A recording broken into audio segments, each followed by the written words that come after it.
Guess who was awoken from a centuries-long slumber just to come speak with you? Yeah, it's me. I'm Brian. Welcome to Toothpickings. I do not have a spruce Eastern European mustache indicating my noble birth, and I promise you I never will. We are here to talk about, well, you guessed it,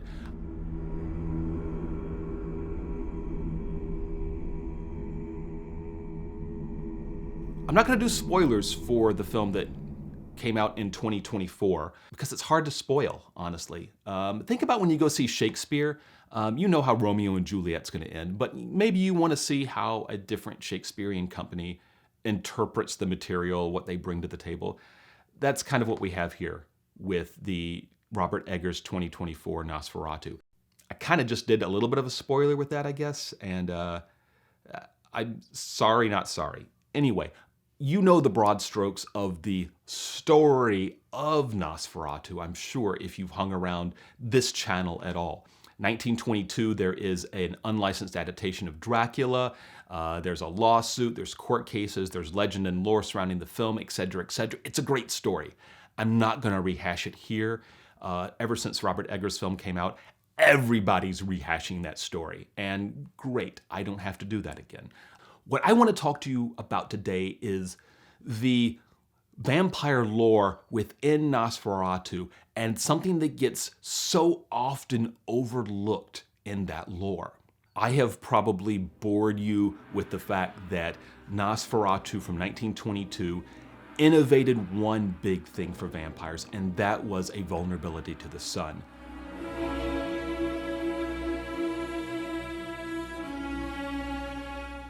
Footnote, there are some short stories and novellas earlier that seem to indicate some kind of vampire vulnerability to the sun, but either they weren't super influential or they just kind of didn't prove the point. They suggested it without going all the way with it, you know what I mean?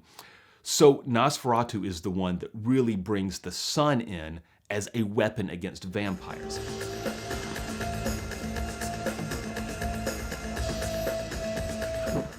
That's not the full story, because in every major studio release of Nosferatu, and I think in several of the smaller independent films that were adaptations of Nosferatu, you find that there is two things that have to be present to kill a vampire. It's not just the sun. The sun is not sufficient.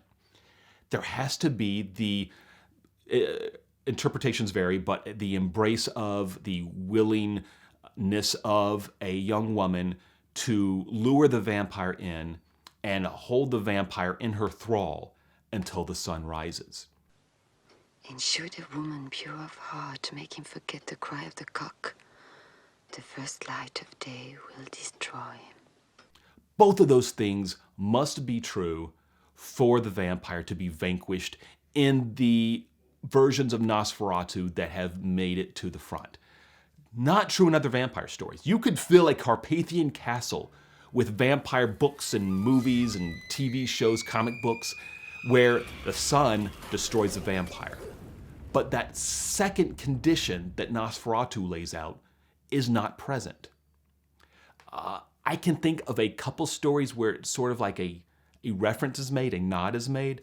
The Southern Book Club's Guide to Vampire Slaying and Midnight Mass both seem to tip their hat to that lore, but without fully embracing it. I find it interesting that Nosferatu made this innovation, but vampire fiction only picked up on half of it.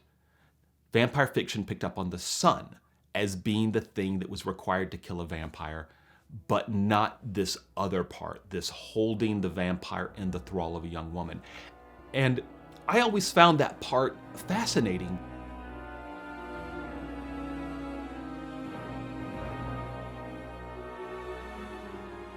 It's not necessarily that the vampire has to fall in love. That's a little bit of a stretch. But the vampire does seem to have to become emotionally vulnerable. Think about that for a second. Having to become emotionally vulnerable in order to become physically vulnerable. Having an emotional connection in order to have a physical connection. Does that resonate with you? Because I think that that's what F.W. Murnau and Henrik Galeen and Albin Grau and everyone involved with the original Nosferatu were thinking. That's my projection. What they were thinking when they put that condition upon the vampire. That the vampire had to feel something for somebody, misguided as it might be, in order to be physically vanquished and taken out. I don't know why that doesn't make it into other vampire fiction. Maybe it's just the sun is a cool way to kill a vampire, burst into flames or turn into ashes or whatnot. But I think the other component of it is compelling as well. But, I'm not making major studio films.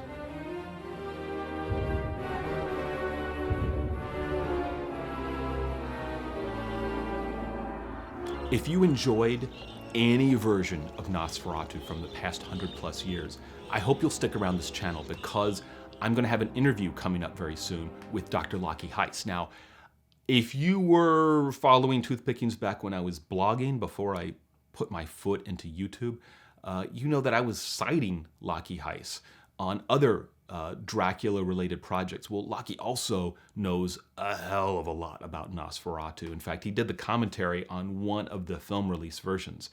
No matter how much you think you know about the legend and lore surrounding Nosferatu and its release and the court cases and all of that stuff, you're going to learn something from Lockie. I guarantee he knows something that the rest of us don't know, and he is going to share it with us. He might even give his 2 cents review of the Robert Eggers film. I'm sure he's going to talk about the Werner Herzog film from 1979. I don't know. It hasn't happened yet. We're going to do the interview soon, and then I will post it to you. It was nice to drop in and share a few thoughts on Nosferatu with you. Sorry I haven't been around as much. I don't know if I'm ever going to be able to put these out with the frequency I did during the heyday of the pandemic. Weren't those great times? But I am looking forward to dropping in a little bit more now that I'm over the hump with some other projects. So until the next time, protect your neck. Also protect your chest because that's another place vampires like to bite. And I will see you soon.